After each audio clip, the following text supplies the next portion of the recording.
Hello everyone, in this video हम discuss करने वाले हैं लेसन नंबर 11 इलेक्ट्रिसिटी। तो प्रीवियसली 2 वीडियोस हमने ऑलरेडी इस पे बनाए हैं, जिसके अंदर हमने जो मेन टॉपिक्स है जैसे कि इलेक्ट्रिक करंट क्या होता है, पोटेंशियल डिफरेंस क्या होता है, रेजिस्टेंस और रेजिस्टेंस कौन से फैक्टर्स के ऊपर डिपेंड करता है, साथ में ओम्स लॉ क्या होता है, इसके बारे में डिस्कशन किया है। 2 मिनट में शॉर्ट में रिवाइज करेंगे और उसके बाद we are going to the next topic, that is resistors in series and resistors in parallel, right. तो लेट्स रिवाइज द टॉपिक जो हमने ऑलरेडी कवर किए हैं। पहला है कि इलेक्ट्रिक करंट क्या होता है। तो इलेक्ट्रिक करंट हमें पता है कि जब चार्जेस फ्लो होते हैं particular area in unit time, उसको हम इलेक्ट्रिक करंट कहते हैं। सर्किट का मतलब होता है जब क्लोज्ड पाथ है और उसके अंदर कनेक्टर्स कनेक्टेड है, तो जो क्लोज लूप है उसको, जिसके अंदर करंट फ्लो हो रहा है, उसको हम कहते हैं इलेक्ट्रिक सर्किट। इलेक्ट्रिक करंट जो है उसका हमने फॉर्मूला देखा था, I is equal to Q upon T, जहाँ पे I जो है वो करंट को रिप्रेजेंट कर रहा है, Q चार्ज को रिप्रेजेंट कर रहा है और टाइम जो है T जो है वो टाइम को रिप्रेजेंट करता है। करंट का यूनिट होता है एम्पियर, चार्ज का यूनिट होता है कूलम और T यानी टाइम का यूनिट होता है सेकेंड्स। अकॉर्डिंगली हमारा फॉर्मूला बनता है 1 ampere is equal to 1 coulomb पर second, that is 1 ampere current flow होगा अगर 1 कूलम ऑफ चार्ज फ्लो हो रहा है 1 सेकेंड के अंदर। इसके अलावा हमने स्मॉलर यूनिट देखे थे करंट के, milli ampere and micro ampere, उसके यूनिट्स यहाँ पे गिवन है। ये आपकी इलेक्ट्रिक सर्किट है जिसमें ये आपको डिवाइस दिख रहा है, इसको एमीटर कहते हैं, जिसको सीरीज में कनेक्ट किया जाता है और ये डिवाइस है जो करंट को मेजर करने के लिए यूज करते हैं। बल्ब यहाँ पे रिप्रेजेंट कर रहा है, जो बल्ब ग्लो करता है मतलब सर्किट के अंदर करंट फ्लो हो रहा है, बल्ब ग्लो नहीं कर रहा है मतलब सर्किट के अंदर करंट फ्लो नहीं हो रहा है। एरोज रिप्रेजेंट कर रहा है कि किस तरह से करंट का डायरेक्शन है, जो कि हमेशा पॉजिटिव से नेगेटिव हम रिप्रेजेंट करते हैं। ये बैटरी है जो कॉम्बिनेशन है 2 सेल्स का, इसका काम होता है पोटेंशियल डिफरेंस को प्रोवाइड करना। यहाँ पे जो आपको की दिख रही है ये क्लोज्ड की है, इसका मतलब कि सर्किट के अंदर करंट फ्लो हो रहा है, सर्किट आपकी पूरी तरह से क्लोज है। इसके अलावा हमने देखा था पोटेंशियल डिफरेंस क्या होता है, यानी इलेक्ट्रिक पोटेंशियल, जिसको हमने वाटर वाले एग्जांपल से अच्छे से समझा था। किस तरह से प्रेशर डिफरेंस होने की वजह से पानी फ्लो होता है हायर लेवल से लोअर लेवल की तरफ, वैसे ही किसी वायर के अंदर जब इलेक्ट्रिक प्रेशर होता है जिसको हम पोटेंशियल डिफरेंस कहते हैं, जब पोटेंशियल डिफरेंस होता है हायर पोटेंशियल और लोअर पोटेंशियल के बीच में, तो इलेक्ट्रॉन्स का फ्लो होता है जिसको हम करंट कहते हैं। चार्जेस के फ्लो को ही हम इलेक्ट्रिक करंट का फ्लो कहते हैं, राइट। और पोटेंशियल डिफरेंस की डेफिनेशन हमने देखी थी कि किस तरह से पोटेंशियल डिफरेंस हम वर्क डन, कितना चार्ज फ्लो हो रहा है एक पॉइंट से दूसरे पॉइंट तक, उसके वर्क डन के हिसाब से निकालते हैं। और पोटेंशियल डिफरेंस का फॉर्मूला बनता है V is equal to W upon Q, जहाँ पे V जो है वो पोटेंशियल डिफरेंस का सिंबल है, W is a symbol of work done and Q हमें पता है it is a symbol of charge. अगर हम इसके यूनिट्स देखें तो पोटेंशियल डिफरेंस का यूनिट होता है वोल्ट, का यूनिट होता है जूल एंड चार्ज का यूनिट होता है coulomb. So accordingly 1 volt is equal to 1 joule upon 1 coulomb, इस तरह से बनेगा। जैसे कि करंट को मेजर करने के लिए हम एमीटर यूज करते हैं, वैसे ही पोटेंशियल डिफरेंस को अगर हमें मेजर करना है तो हम वोल्ट मीटर का यूज करते हैं। एमीटर को सीरीज में लगाया जाता है, वोल्ट मीटर को पैरेलल कॉम्बिनेशन में कनेक्ट किया जाता है। ठीक है, हमने ये पूरा डिस्कशन ऑलरेडी किया है सेपरेट, इसमें यहाँ पे हम रिविजन कर रहे हैं। उसके अलावा अब इस चार्ट में देख सकते हो ये सिंबल्स गिवन है, डिफरेंट सिंबल्स डिफरेंट सर्किट के अंदर जब हम कनेक्ट करते हैं तो हमें सिंबल के हेल्प से कनेक्शन करना होता है। जैसे कि सेल अगर हमें रिप्रेजेंट करना है तो इस तरह से हमें सिंबल बनाना होता है, बैटरी अगर रिप्रेजेंट करनी है तो इस तरह से सिंबल बनाना होता है। ये 3 सेल्स का कॉम्बिनेशन है, 2-4 सेल्स का कॉम्बिनेशन की बैटरी भी बन सकती है, राइट। उसके अलावा ये बल्ब का रिप्रेजेंटेशन है रेजिस्टेंस। तो रेजिस्टेंस हमने डिस्कस किया था लास्ट वीडियो में कि रेजिस्टेंस यानी अपोजिशन होता है to the flow of current. ये कुछ जो आयंस प्रेजेंट है या फिर रेजिस्टेंस दूसरे फैक्टर्स के ऊपर डिपेंड करता है, जैसे कि लेंथ और area of cross section. Length अगर ज्यादा है तो रेजिस्टेंस ज्यादा रहेगा, लेंथ कम है तो रेजिस्टेंस कम रहेगा। एरिया ऑफ क्रॉस सेक्शन के ऊपर क्योंकि इनवर्सली प्रोपोर्शनल है तो जितना ज्यादा थिकनेस रहेगी, जितना एरिया ऑफ क्रॉस सेक्शन ज्यादा रहेगा, उतना रेजिस्टेंस कम रहेगा। वैसे ही ये एमीटर है डिवाइस करंट को मेजर करने के लिए, volt meter device potential difference को मेजर करने के लिए। एमीटर सिंबल इस तरह से रिप्रेजेंट करते हैं, इसको सीरीज में कनेक्ट करते हैं, वोल्ट मीटर को पैरेलल में कनेक्ट करते हैं। अब हमने करंट और पोटेंशियल डिफरेंस दोनों को डिस्कस किया है, तो दोनों का रिलेशनशिप जो है वो ओम्स लॉ बताता है। और ओम्स लॉ का रिलेशन होता है कि अगर जितना पोटेंशियल डिफरेंस रहेगा सर्किट के अंदर उतना ही करंट फ्लो करेगा, मतलब V is proportional to I। Potential difference directly proportional है करंट के ऊपर, इसलिए ग्राफ जो है वो स्ट्रेट लाइन यहाँ पे बनता है। और इस प्रोपोर्शनल साइन को जब हम रिमूव करते हैं तो हमें मिलता है कांस्टेंट, जिसको हम कहते हैं रेजिस्टेंस। आर यानी opposition to the flow of current. यही से जो ओम्स लॉ है V is equal to I multiplied by R, यहाँ से हमें R जो है उसका फॉर्मूला बनता है R is equal to V upon I, और R को हम यूनिट जो है वो होता है ओहम और इसका सिंबल होता है ओमेगा। तो 1 ओहम यानी 1 ohm resistance is equals to 1 volt V upon current यानी I। तो इस तरह से फॉर्मूला बनता है R is equals to V upon I। ये यूनिट्स आपको गिवन है। इसके अलावा हमने डिस्कस किया था कि रेजिस्टेंस जो है वो डिफरेंट फैक्टर्स के ऊपर डिपेंड करता है। रेजिस्टेंस डिपेंड करता है लेंथ के ऊपर डायरेक्टली, इनवर्सली प्रोपोर्शनल है एरिया ऑफ क्रॉस सेक्शन के ऊपर, और रेजिस्टिविटी के ऊपर भी डिपेंड करता है। रेजिस्टेंस और रेजिस्टिविटी दोनों का काम है अपोजिशन करना, लेकिन रेजिस्टेंस डिफरेंट फैक्टर्स के ऊपर डिपेंड है। रेजिस्टेंस जो है वो रेजिस्टिविटी यानी नेचर ऑफ मटेरियल के ऊपर डिपेंड है। रेजिस्टेंस जो है वो लेंथ के ऊपर डिपेंड है। रेजिस्टेंस जो है वो एरिया ऑफ क्रॉस सेक्शन के ऊपर डिपेंड, जो भी आपका कंडक्टर है उसका लेंथ कितना है, उसका एरिया ऑफ क्रॉस सेक्शन कितना है, उसके ऊपर डिपेंड है।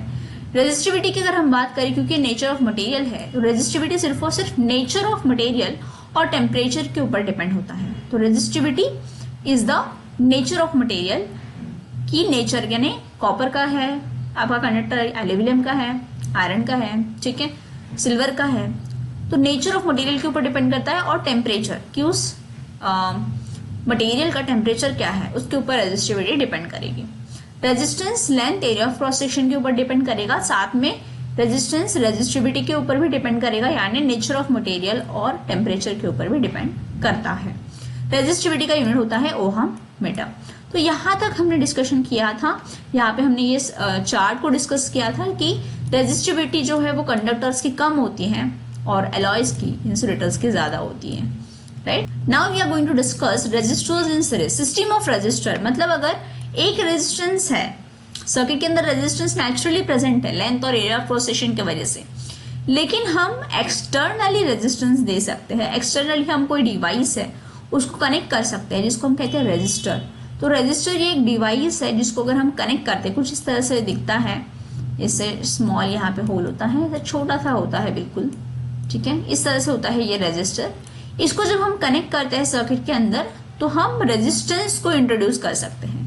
मतलब अगर हम चाहते हैं कि हमारे सर्किट के अंदर करंट जो है वो कम फ्लो हो, ज्यादा रेजिस्टेंस हम प्रोवाइड करेंगे, तो इस तरह से हम रेजिस्टर, ये जो डिवाइस है, इसको कनेक्ट कर सकते हैं, और इसको कनेक्ट करने से आपके सर्किट का रेजिस्टेंस जो है वो बढ़ जाएगा और करंट जो है वो कम फ्लो करेगा। तो सिस्टम ऑफ रेजिस्टर मतलब इन रेजिस्टर को हम कनेक्ट कर सकते हैं डिफरेंट तरह से। इसका पहला तरीका है, इसको हम सीरीज में लगाएं, कनेक्टेड इन सीरीज, मतलब एक दूसरे के बाद। तो R1, R2, R3 3 रेजिस्टर्स हमने लिए, तीनों को हमने सीरीज कॉम्बिनेशन में कनेक्ट किए, एक दूसरे के बाद कनेक्ट किए हैं, राइट। तो फिर जो हमारी सर्किट बनेगी, इस पूरे सर्किट का हमें टोटल रेजिस्टेंस पता करना है कि अगर हम किसी रेजिस्टर को सीरीज कॉम्बिनेशन में कनेक्ट करते हैं तो पूरे सर्किट का जो रेजिस्टेंस होगा, जैसे पहले अगर उसका रेजिस्टेंस R है ना, जब हमने ये कनेक्ट नहीं किए हैं उसका रेजिस्टेंस R है, तो जब हमने इनको ऐसे कनेक्ट किया तो डेफिनेटली सर्किट का रेजिस्टेंस बड़ा होगा। तो सर्किट का रेजिस्टेंस बड़ा है या कम हुआ है या कितना हुआ है उसको हमें निकालना है। टोटल रेजिस्टेंस, इक्विवेलेंट रेजिस्टेंस कितना हो जाएगा जब हमने इन रेजिस्टर्स को कनेक्ट किया सीरीज कॉम्बिनेशन में। वैसे ही अगर हमने इन रेजिस्टर्स को पैरेलल में कनेक्ट किया इस तरह से, ठीक है, ये रेजिस्टेंस का पॉजिटिव है, ये निगेटिव है, तीनों के पॉजिटिव हमने यहाँ x के साथ कनेक्ट किए, तीनों के नेगेटिव हमने यहाँ y के साथ कनेक्ट किए, तो इसको हम कहते हैं पैरेलल कॉम्बिनेशन कनेक्शन। पैरेलल में जब हम रेजिस्टर को कनेक्ट करते हैं तो हमें जो पूरे सर्किट का रेजिस्टेंस मिलता है वो डिफरेंट मिलता है as compare to series combination. तो ये सीरीज में जब हम कनेक्ट करते हैं तो कैसे हमें इक्विवेलेंट रेजिस्टेंस कितना मिलता है वो हमें निकालना है, इफेक्टिव रेजिस्टेंस निकालना है। और पैरेलल में जब हम कनेक्ट करते हैं तो इफेक्टिव रेजिस्टेंस क्या होता है, that we have to find out. तो कुछ पॉइंट्स है जो हमें यहाँ पे ध्यान रखने हैं कि जब हम सीरीज में रेजिस्टेंस को कनेक्ट करते हैं तो कुछ चीजें हैं जो कि कांस्टेंट है, जो कि वैल्यूज जो है वो फिक्स है, और पैरेलल में जब हम कनेक्ट करते हैं तो कुछ चीजें हैं जो फिक्स है। वो क्या है देखते हैं। जब भी हम सीरीज कॉम्बिनेशन में रेजिस्टर को लगाए थे तो हमने एमीटर यहाँ पे सीरीज में लगाया है, वोल्ट मीटर को हम हमेशा 2 पॉइंट के अक्रॉस लगाते हैं, तो पोटेंशियल डिफरेंस यहाँ पे लगाएंगे। अब ये सर्किट के पूरे सर्किट का पोटेंशियल डिफरेंस मेजर हो रहा है, तो इसके अलावा अगर हमें R1 के अक्रॉस देखना है तो R1 के अक्रॉस हमें पोटेंशियल डिफरेंस डिफरेंट मिलेगा, R2 के अक्रॉस अलग मिलेगा और R3 के अक्रॉस पोटेंशियल डिफरेंस डिफरेंट मिलने वाला है, क्योंकि इनका कनेक्शन आप देखो ये सीरीज कॉम्बिनेशन में है और पोटेंशियल डिफरेंस हमेशा हम 2 पॉइंट के अक्रॉस लेते हैं। ये R1 का पॉजिटिव रहेगा, ये निगेटिव रहेगा, ठीक है। R2 का ये पॉजिटिव है, ये टर्मिनल, और ये निगेटिव है। तो क्योंकि इनके दो हर इसके टर्मिनल्स डिफरेंट है, तो पोटेंशियल डिफरेंस हर पॉइंट के अक्रॉस, इस R1 के पॉजिटिव निगेटिव के अक्रॉस, इस R2 के पॉजिटिव निगेटिव के अक्रॉस हमें डिफरेंट मिलने वाला है। तो लेट्स कंसिडर कि R1 के अक्रॉस हमें पोटेंशियल डिफरेंस मिल रहा है V1, R2 के अक्रॉस पोटेंशियल डिफरेंस मिल रहा है V2, और R3 के अक्रॉस जो पोटेंशियल डिफरेंस मिल रहा है वो कितना है, V3 है। तो हर एक के अक्रॉस हमें डिफरेंट मिलेगा और पूरे सर्किट का पोटेंशियल डिफरेंस निकालना है तो इस पॉइंट से इस पॉइंट, एक्स और वाई पॉइंट के अक्रॉस, दैट इज V। तो पूरे सर्किट का पोटेंशियल डिफरेंस कितना रहेगा, V रहेगा। तो यहाँ पे जो हमारा इक्वेशन बनता है वो है कि पूरे सर्किट का पोटेंशियल डिफरेंस कितना है, V।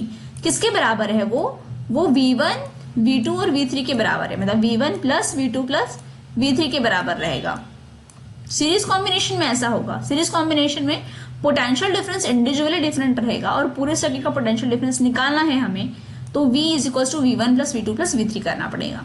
लेकिन अगर हम करंट की बात करें, जैसे I करंट फ्लो हो रहा है, तो करंट तो यहाँ पे सेम ही जाएगा क्योंकि इनका टर्मिनल तो सेम ही है।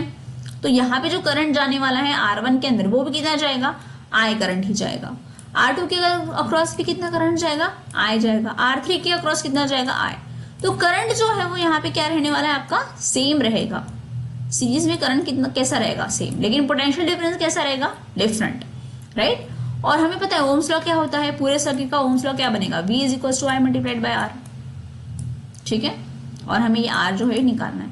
पूरे सर्किट का करंट कितना है, सेम है, I है। पूरे सर्किट का पोटेंशियल डिफरेंस कितना है, V। इस V को हम यहाँ से रिप्लेस कर सकते हैं और पूरे सर्किट का रेजिस्टेंस R जो है वो हमें निकालना है, राइट। सिमिलरली अगर हम पैरेलल में देखें, अब देखो पैरेलल में यहाँ से I करंट फ्लो हो रहा है, लेकिन इस पॉइंट में जो करंट है ये 3 अलग अलग टर्मिनल्स में जाएगा। तो R1 में जो करंट जाएगा वो जाएगा I1, R2 में करंट जाने वाला है I2 और R3 में जो करंट जाएगा वो जाएगा I3। तो I करंट जो है यहाँ से डिवाइड हो गया I1, I2 और I3 में, और फिर से ये कंबाइन होगा यहाँ पे और यहाँ पे फिर से करंट I जाएगा। मतलब हर जो रेजिस्टर है, हर रेजिस्टर के अक्रॉस करंट कितना है, I1 है, I2 है और I3। लेकिन क्योंकि तीनों के टर्मिनल्स जो आप देखें, इसका पॉजिटिव, इसका पॉजिटिव, इसका पॉजिटिव, सभी यहाँ पे कनेक्टेड है, इसका नेगेटिव, इसका नेगेटिव, इसका नेगेटिव, सभी इसी पॉइंट से कनेक्टेड है। तो तीनों के अक्रॉस का पोटेंशियल डिफरेंस कितना रहने वाला है, V। तो यहाँ पे अगर हम देखें तो V जो है पोटेंशियल डिफरेंस जो है पैरेलल कॉम्बिनेशन में वो रहने वाला है सेम। लेकिन हम अगर करंट की बात करें, पूरे सर्किट का करंट कितना रहने वाला है, तो वो डिवाइड हो जाएगा I1, I2 और I3 में। तो पूरे सर्किट का करंट कितना रहेगा, तो I1 plus I2 plus I3 करना पड़ेगा हमें, राइट। तो पैरेलल कॉम्बिनेशन में क्या होता है, तो करंट डिफरेंट होता है और V जो है वो सेम होता है। फिर से ओम्स लॉ लगाएंगे, V is equal to I multiplied by R, है ना। अब देखो I है हमारे पास, I1, I2, I3 यहाँ पे पुट करेंगे और V जो है वो तो सेम है, राइट। तो यहाँ पे हमें 2 पॉइंट्स यहाँ पे समझ में आते हैं कि सीरीज कॉम्बिनेशन में करंट सेम होता है, पोटेंशियल डिफरेंस डिफरेंट होता है। उसका रीजन हमने देखा, ओम्स लॉ लगाने से जो है वो हमें इसका R जो है रेजिस्टेंस वो हम फाइंड आउट कर सकते हैं। वैसे ही पैरेलल कॉम्बिनेशन में V सेम रहेगा, करंट डिफरेंट रहेगा, ओम्स लॉ लगाएंगे तो हमें मिलेगा V is equal to I multiplied by R। तो इन दोनों को हमने देखा किस तरह से सीरीज कॉम्बिनेशन और पैरेलल कॉम्बिनेशन में हमें फाइंड आउट करना है रेजिस्टर्स। उसके लिए डेरिवेशंस हमें गिवन है, तो डेरिवेशंस को समझते हैं in the next video. Thank you.